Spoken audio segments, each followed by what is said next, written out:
Los brutales e implacables inviernos del Ártico tenían una sola ventaja: las voraces criaturas abundaban mucho menos que las tierras que se encontraban fuera del gran círculo helado. Al principio, los muertos les parecían un problema lejano, algo de lo que habían oído hablar por onda corta o habían contemplado con horror mediante la televisión por satélite. Aún no eran motivo de preocupación en la base 4. Al llegar la primavera, después del inicio de la anomalía, uno de los investigadores murió por complicaciones de una diabetes. El equipo, cada vez más reducido, se dio cuenta enseguida de que había llegado la anomalía. Había atacado a su refugio de clima controlado. Tuvieron que improvisar un hacha de hielo y clavársela en la cabeza a la criatura para dejarla fuera de combate, pero no antes de que ésta se cobrara otra vida. Lanzaron los cadáveres a un barranco de 75 metros de altura cercano a la base. Era allí donde todavía arrojaban a todos los muertos. Muchos cuerpos, rotos y helados, yacían en el fondo de los que los supervivientes llamaban el barranco de las almas tranquilas. Más al sur, en el mundo real, los seres humanos luchaban y morían contra las suertes del destino. Más al norte, dentro del círculo polar ártico, los supervivientes combatían contra las bajas temperaturas corporales y la oscuridad constante. Llevaban semanas sin ver el dorado fulgor del sol y algunos de ellos pensaban en silencio que no volverían a verlo. Racionaban el aceite de la calefacción y el combustible como si se hubiera tratado de agua a bordo de una balsa perdida en el Pacífico. Todos ellos sabían que podían darse por muertos si no abandonaban en un máximo de 60 días aquella roca helada. Para entonces habría llegado el enero, lo más gélido del invierno. Ningún avión, si es que quedaba alguno, se arriesgaría a volar hasta allí. Si habría nadie capaz de ir a pie hasta el sur. Tenían perros y trineos, pero tampoco les habrían servido de nada. Estaban demasiado al norte. Crusoe Ramsay era el jefe no oficial de la base 4, el líder de los pocos supervivientes que habían quedado. No era el mayor ni el que tenía más experiencia, pero sí el más respetado. Crusoe tenía un nombre que sonaba raro, más antiguo que los típicos nombres de los años 50, como Dick y Florence. También su abuelo se había llamado así. Hacía 35 años su padre le había pasado el nombre sin apenas discusión. Tenía sus raíces en una larga dinastía de robustos inmigrantes escoceses, machos alfa que se habían abierto un camino en la vida. La espartana manera con que su padre le demostraba su afecto había hecho de Crusoe un hombre duro, más duro que la mayoría. Su padre había sido siempre indulgente con las chicas, pero nunca con Crusoe.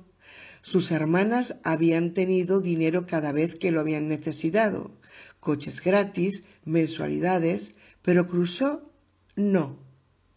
Había tenido que trabajar para él en el aserradero desde los 17 años. Como necesitaba dinero para su mujer embarazada, Crusoe se presentó a una entrevista para un trabajo que lo llevó hasta el lugar donde se encontraba entonces, en el frío abrazo del Ártico. Los tiempos de crisis no le habían dejado otra opción. Le dijeron que, si conseguía el trabajo, tendría que ir tan solo durante 5 meses al año. Los enigmáticos requisitos que se necesitaban para obtenerlo le intrigaron. Ingeniero mecánico con 3 años de experiencia en el manejo de máquinas. Experiencia con motores diésel. Se requiere obtención previa de habilitación de seguridad SSBI. La base 4 tenía sus secretos. La mayor parte de las tareas de investigación por las que había sido necesario establecer una base en el Ártico habían terminado hacía varias décadas. Oficialmente, la base 4 tenía como objetivo estudiar la propagación de las ondas electromagnéticas en la zona del Polo Norte. Crusoe no formaba parte de los equipos de investigación y, antes del mundo que se fuera al diablo, no le importaba un pepino lo que pudieran buscar bajo el hielo. Con todo, no podía dejar de extrañarse cada vez que tomaban provisiones para 3 días. Informaban al, ahora difunto, comandante de la base acerca del lugar donde se dirigían y luego desaparecían en la nieve con los perros. Lo que se contaba a los trabajadores de la base era que salían en busca de rocas marcianas. Los expertos decían que Marte había sufrido el bombardeo de incontables meteoritos hacía siglos y milenios, y que las rocas que se habían desprendido habían acabado en la Tierra, habían entrado en la atmósfera y habían aterrizado por alguna parte del Ártico. Crusoe no tuvo nunca noticia de que el equipo hubiera regresado con algo interesante. Lo que hacían siempre era guardar el instrumental, limpiar e informar al jefe. La misma historia, una y otra vez. Crusoe no llegó a tener trato cercano con los investigadores. Los cambiaban cada vez que el avión militar hacía su vuelo rutinario a la base. En realidad, lo que pudieran buscar los equipos de investigación en el hielo había dejado de importar. Incluso antes de la anomalía, Crusoe había pensado que el mundo se hallaba cerca del desastre. La economía estaba al borde del colapso. El desempleo había llegado al 15%. El precio del oro se aproximaba a los $65 el gramo, y en las noticias se hablaba de países enteros que se hundían. La tarea que se le había asignado en el Ártico era sencilla. Si lograba sobrevivir a 1, tal vez a 2 inviernos, quizá podría pagarse la mudanza al oeste y criar allí a su familia, libre de la corrupción de la sociedad, de la decadencia y del desastre. Crusoe contemplaba las estrellas, una de las pocas distracciones que se permitía desde que se había terminado el mundo. Había perdido todo lo que se podía perder con aquella sacrílega plaga: su esposa, su hijo que no llegó a nacer, su hogar, todo. Lo único que le quedaba y que tenía algún valor para él se hallaba en su cinturón, o cruzado sobre su espalda. Un buen machete Bowie con empuñadura de cuerno, una pistola Smith & Wesson M&P de 9 milímetros y una carabina M4 bien conservada. Las propiedades no tenían ya ningún valor, porque el mundo que se hallaba más al sur pertenecía a quienquiera que pudiese sobrevivir a sus desafíos. ¿Un reloj Rolex? Sí. Al alcance de todo el que estuviera dispuesto a que lo infectaran al arrastrarse por un centro comercial. ¿Lingotes de oro? Fort Knox estaba plagado de criaturas, pero si alguien lograba hacer estallar la cámara acorazada, podría llevarse todos los lingotes de oro relleno de tungsteno que le apeteciesen. Nadie trataría de detenerlo. ¿Dinero? Quien tuviera billetes podía emplearlos para encender una hoguera o para conservarlos en la cartera y fingir que aún existía el mundo normal. Es muy difícil fingir cuando los muertos caminan y tratan de devorarte, y esto último era muy habitual en el lejano sur, en el mundo de verdad. Crusoe hacía cuanto le era posible por no volverse loco. Leía libros, escribía cartas a personas que probablemente habían muerto y a veces rezaba. El frío consumía poco a poco la energía de la base, energía que no se podía reemplazar. La base 4 era una estrella moribunda que no tardaría en quedarse helada y totalmente vacía. El alma de Crusoe estaba ya próxima al cero absoluto y se acercaba todavía más a este cada vez que pensaba en ella.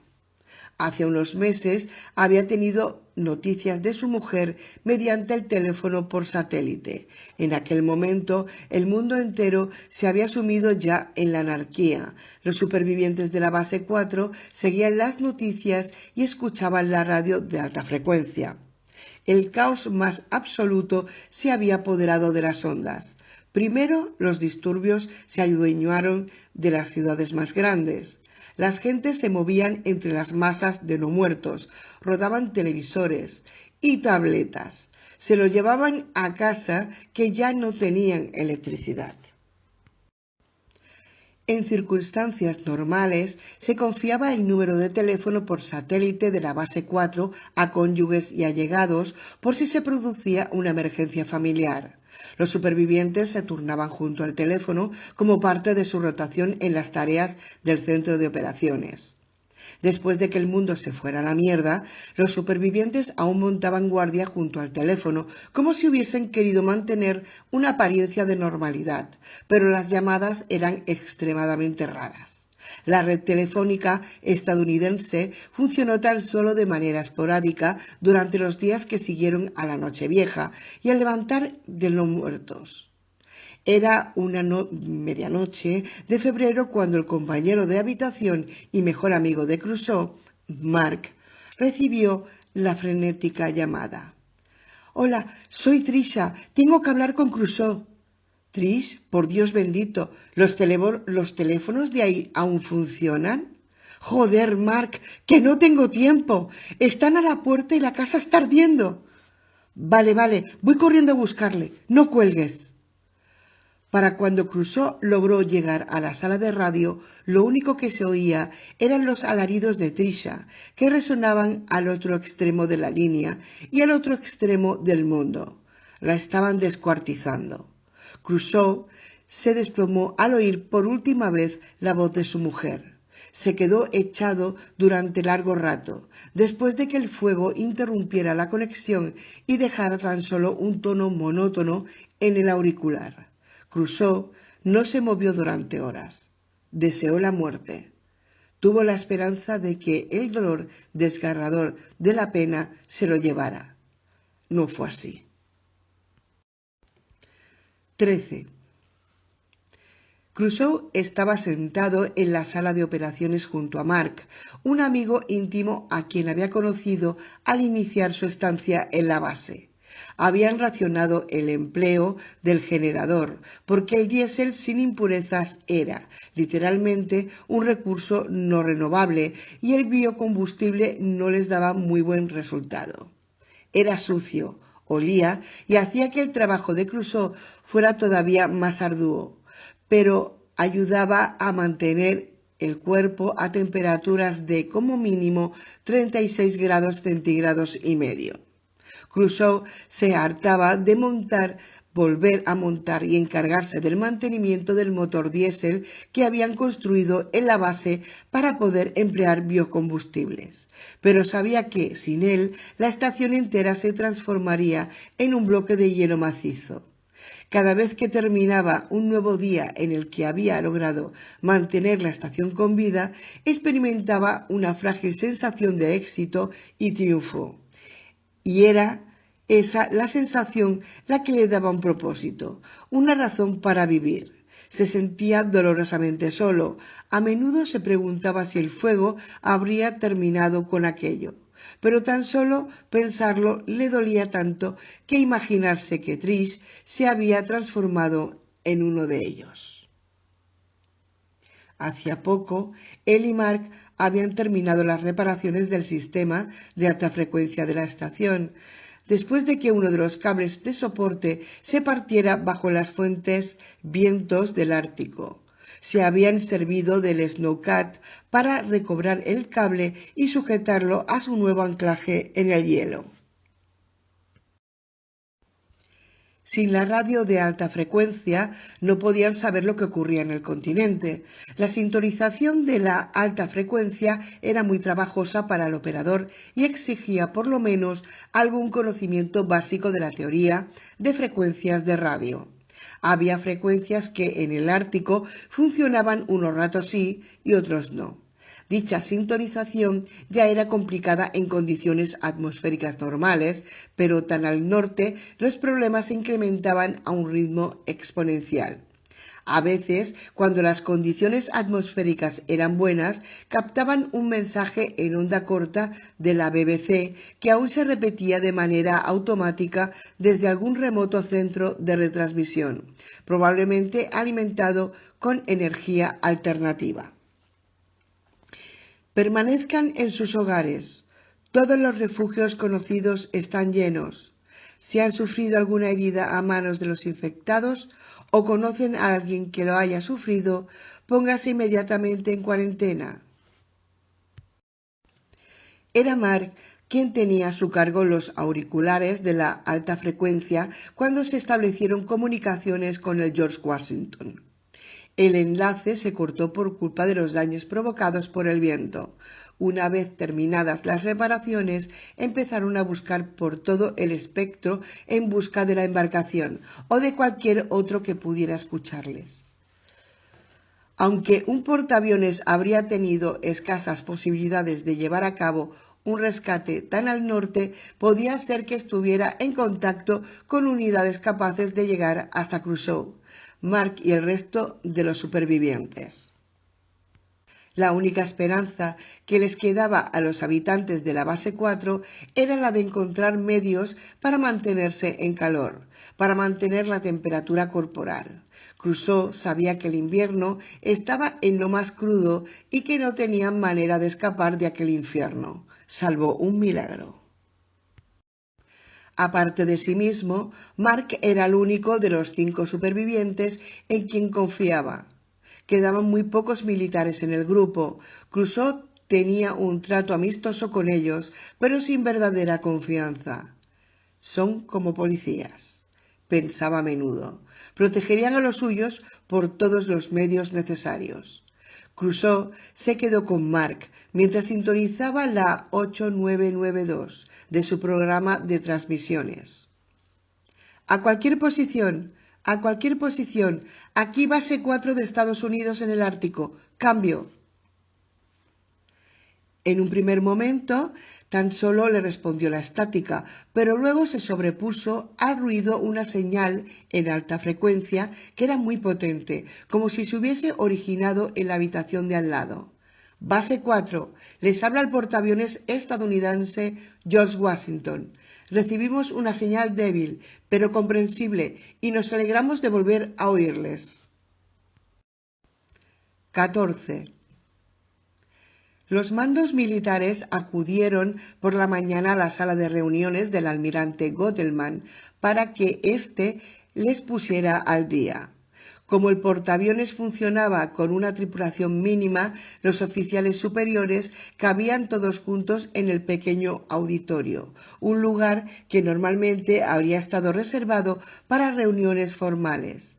El almirante mantenía la tradición de informar exhaustivamente por las mañanas de la situación de la flota, o mejor dicho, de lo que quedaba de ella. John se sentó en la última fila. Tenía en las manos una nueva bitácora militar de color verde, editada hacía poco tiempo. Era una adición reciente a las reuniones matutinas. No asistía por voluntad propia. Se le consideraba esencial para las operaciones. Si el almirante necesitaba información sobre el estado de los sistemas de comunicaciones del portaaviones, había que dársela sin excusas. Durante el breve periodo de tiempo que llevaba a bordo, John había llegado a dominar muchas de las complejas redes informáticas y sistemas de radio, así como los enlaces y nodos entre los unos y los otros. En sus notas había información confidencial acerca de frecuencias, sintonización y diagramas de circuitos. Como los técnicos de la última generación, en su mayoría, no dominaban ya la teoría de la radio, tenía que ser John quien transmitiera sus conocimientos en el departamento de comunicaciones del portaaviones. Los circuitos de comunicaciones por satélite estaban reservados para el enlace con fuerzas expedicionarias y no se podían emplear en retransmisiones de menor prioridad entre barco y barco. John estudiaba sus notas, sentado en la última fila desde la que podía contemplar todo el auditorio. Trazó un diagrama con los dedos y pensó para sí mismo: ¿un circuito Romeo? ¿O...? Alguien enfrente de todos ellos les gritó: ¡Atención! ¡Todo el mundo! ¡Firmes! Todo el mundo se puso en pie, incluido John. Había aprendido esta peculiar costumbre del ejército pocos días antes, en su primera reunión matutina. El almirante Gottelmann anduvo con pasos marciales hasta el asiento que le correspondía, enfrente del auditorio. En la sala había tan solo un puñado de civiles, aparte del propio John. Joe Morer, uno de los que pudo reconocer, se sentaba a un lado del almirante. «Buenos días», dijo el almirante Gottelmann. La sala murmuró: «Buenos días, almirante». El almirante miró de reojo al hombre que ocupaba en ese momento la posición de capitán de guardia y le hizo un gesto con la cabeza para indicarle que procediera. «Almirante, jefe de Estado Mayor, oficiales, tripulantes, les doy los buenos días. Esta mañana les informamos de que el George Washington prevé un desplazamiento hasta 15 millas al norte de Panamá y una posterior navegación hasta un punto situado todavía más al norte y más cercano a la costa de Texas, con el fin de brindar apoyo a la Fuerza Expedicionaria de Phoenix». 15. Faltaba poco para diciembre. Había pasado casi un año desde que las criaturas empezaron a aparecer en los Estados Unidos continentales. De noche el aire era frío y los sonidos no se parecían a nada que Doc y Billy Boy hubieran oído en las montañas de Afganistán durante lo que ahora les parecía una vida anterior. Los talibanes no delataban su posición con gemoteos. No se quedaban ociosos ni dormidos hasta que alguien pasaba por la noche frente a una ventanilla de automóvil abierta y tentaba a sus garras. Aunque en Afganistán hubieran muchos que llamaban píldora de veneno al cartucho de rifle ruso del calibre 5.45, este no era venenoso como el mordisco de un no muerto. No había nada que pudiera salvar a los infectados. Los mejores médicos del planeta estaban desconcertados. Ni siquiera los cirujanos dispuestos a amputar un brazo o una pierna infectados podían cortar la fiebre, ni impedir la muerte, ni la consiguiente reanimación. Los muertos no se escondían en cuevas, ni ponían bombas al borde de las carreteras. Doc lo pensó por un breve instante. Los no muertos, al menos, jugaban limpio. Jamás engañaban a su propósito. Como en la fábula del escorpión y la rana, todo se reducía a su naturaleza, que se había transformado. Eran asesinos, destructores de almas. Doc recordó los días vividos después de tomar junto a Billy la decisión de escapar de Afganistán. El viaje desde las provincias afganas del sur hasta el mar por las inmensidades de Pakistán había estado plagada de peligros. Habría podido ser mucho peor. Pero la densidad de población de aquella zona, escasa en comparación con la del primer mundo, les había dado una pequeña ventaja. No tuvieron que enfrentarse a 100.000 criaturas. Por lo menos, aún no. Eso no les impidió matar a un número de no muertos que tal vez superara a las cifras de víctimas de algunas de las actuaciones que tuvieron lugar al inicio de la Operación Libertad Duradera. Masacraron a los talibanes no muertos mientras andaban hacia el sur y a medio camino se quedaron sin municiones para la M4. Liberaron 3 AK-47 mientras huían y lucharon durante semanas contra contingentes de no muertos cada vez más numerosos. El terreno y en algunos casos el aire enradecido no les dieron cuartel. No se atrevían a reposar más que unas horas pocas entre marcha y marcha. Si se detenían un poco más, los no muertos saldrían de detrás de un peñasco o de una elevación de terreno para perseguirlos. No habían experimentado tal fatiga desde que habían seguido el programa de entrenamiento BUD-S. En todas y cada una de las etapas anduvieron a marchas forzadas durante horas, por lo que parecía un paisaje lunar. Doc recordaba que en un determinado momento se había dormido mientras corría. Tuvo que caerse de cara sobre las rocas para reanimarse y volver a luchar.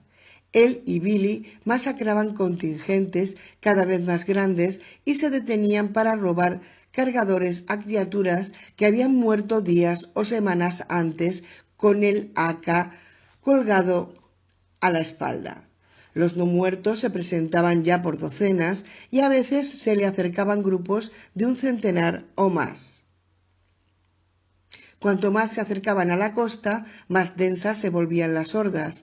La anomalía era tan reciente que las criaturas todavía no se habían alejado de las costas. La mayor parte de la población mundial vivía en los litorales y los no muertos se habían impuesto en esas regiones. Espoleados por los rumores de que la flota había anclado frente a las costas de Pakistán, en el mar de Omán, Doc y Billy lucharon con denuedo por llegar hasta el sur. No fue hasta el día de antes que llegaran a la costa cuando la radio dejó de sonar en sus auriculares. Finalmente contactaron con el Pecos su billete de vuelta al hogar. Doc corrigió el rumbo que seguían, de acuerdo con las indicaciones que les había dado por radio desde el navío, y siguieron ametrallando a no muertos a lo largo de los últimos kilómetros que les quedaban hasta llegar al mar. El sol se ponía y sus rifles requemados se habían quedado ya sin munición en el momento en que las botas de ambos se llenaron de agua marina. Se apartaron de los millares de criaturas que agitaban las espumas con sus pisadas de no muertos. El Pecos era el último navío que seguía anclado en la costa para acoger refugiados. Billy y Doc se dieron cuenta de que enseguida de que el oficial al mando del Pecos estaba más que satisfecho con la seguridad adicional de contar con otros 2 operativos especiales a bordo. Después de llegar, comer y ducharse, Doc y Billy fueron informados de la situación. Doc se enteró de los mortíferos actos de piratería que se producían en alta mar. Los piratas sacaban partido de la falsa seguridad marítima y atacaban sin misericordia a todas las embarcaciones que encontraban. Chinos, estadounidenses, británicos. Todos ellos eran víctimas de los caciques somalíes y demás escoria marina. Los piratas actuaban con sangre fría en sus ataques y empleaban equipamiento militar robado para hundir las embarcaciones que no obedecían sus órdenes, al pie de la letra. Mientras viajaban con rumbo al sur y destino final en Estados Unidos, adentrándose en el mar de Omán, confirmaron la veracidad de los más desagradables informes. La red de navegación GPS fallaba. Esta circunstancia, aparejada a la falta de cartas navales, obligó al oficial del Pecos a virar hacia el oeste y a guiarse visualmente por la zona africana. Los piratas habían creado problemas en la región del Cuerno de África desde mucho antes de que apareciesen los no muertos, y en esos momentos se había transformado en una fuerza que rivalizaba con estos.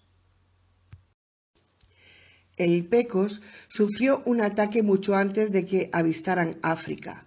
La embarcación pirata era más veloz y se les acercó rápidamente por las agitadas aguas azules. En cuanto estuvo a distancia de tiro, empezó a disparar contra el Pecos. con ametralladoras que sus tripulantes manejaban en equipo. Apuntaban contra la popa, justo por encima de la línea de agua. Por fortuna para el Pecos y para su tripulación, los piratas no eran buenos tiradores. Doc, Billy y el capitán de armas del Pecos acabaron con el navío pirata mediante una serie de disparos de alta precisión.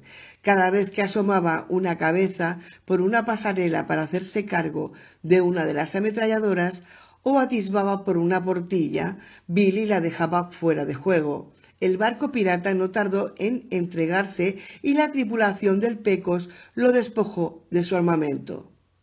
Hacía meses que Doc había abordado la embarcación junto a Billy y lo recordaba muy bien. Era una de esas vivencias que le resultaría difícil, si no imposible, de olvidar.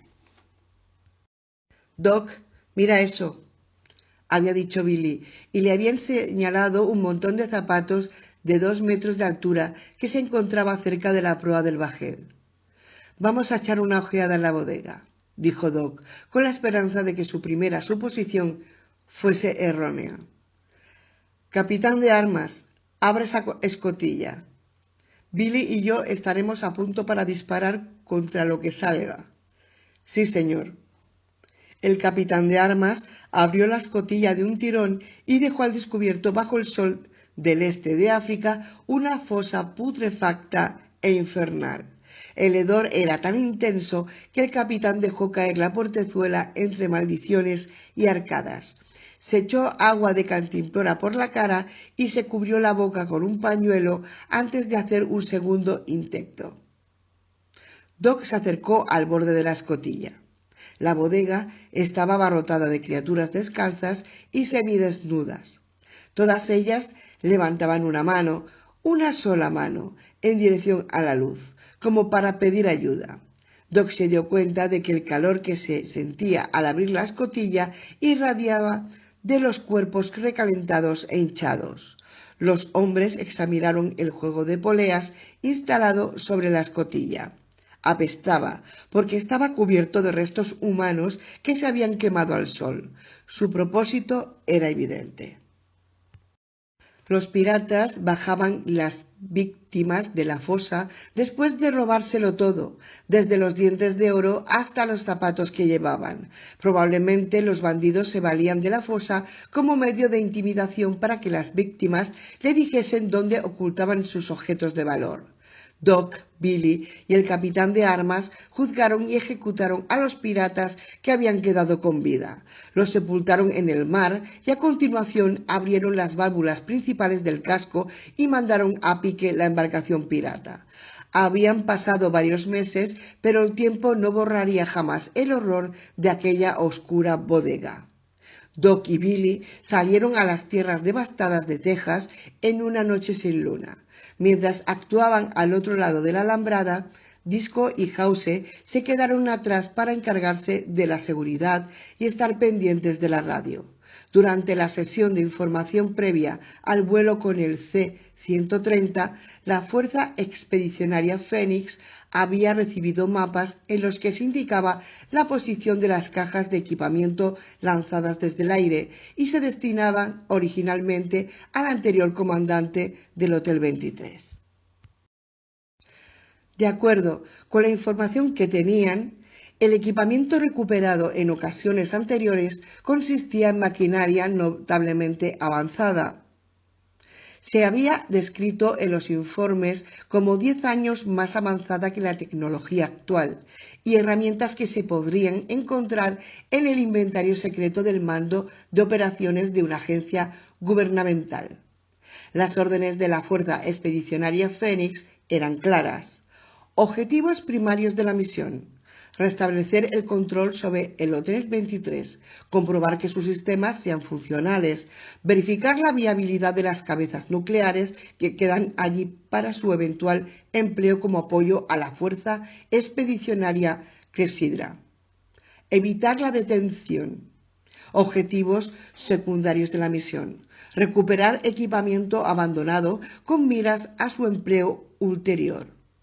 Formular hipótesis acerca de los orígenes del Remoto 6 obtener suministros que puedan emplearse en la actividad de puesta en marcha del Hotel 23. Apenas si había posibilidad de equívocos. Habían llevado a cabo la tarea primaria, habían recobrado el control sobre el Hotel 23, habían establecido comunicaciones seguras, todas las redes funcionaban y el armamento nuclear había superado con éxito todas las revisiones. Aunque no tuviese claro cuáles iban a ser los objetivos de la fuerza expedicionaria Clepsidra, sabía que se trataba de algo importante y que estaba por encima de su sueldo de porquería. No importaba cuál fuera la misión de Clepsidra, Doc tenía que cumplir el resto de los objetivos de su equipo. Nunca le faltaba el trabajo. Su objetivo para aquella noche, una carga arrojada desde el aire, 14 kilómetros al este del Hotel 23. Era la más cercana entre las ubicaciones indicadas entre los mapas. Anduvieron en dirección al este, siempre codo con codo, ni delantero ni rezagado. Sabían muy bien que no contaban con operativos suficientes para que aquella expedición fuese segura, así que inventaron tácticas para mitigar la amenaza extrema.